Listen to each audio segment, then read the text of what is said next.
Please raise your right hand and repeat after me.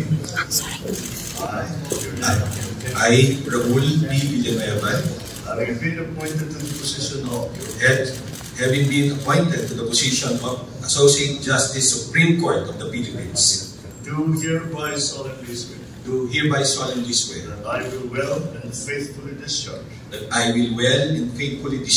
to the best of my ability the duties of my present position and all others I may hereafter hold and of all others that I may hereafter hold under the Republic of the Philippines. under the Republic of the That I will Philippines, support and defend that I will support and defend the Constitution of the the Philippines. Constitution of the Philippines, That I will bear true faith and allegiance to the same.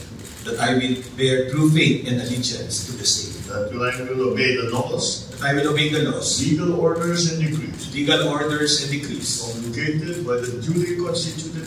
promulgated by the duly constituted authority constituted of the authorities Republic of the of Philippines. the Republic of the And Philippines, that I impose this obligation and that I impose this obligation upon myself voluntarily, upon myself voluntarily, without mental reservation without mental reservation or purpose of evasion. or purpose of evasion. So help me God. So help me God. Thank you. Thank you.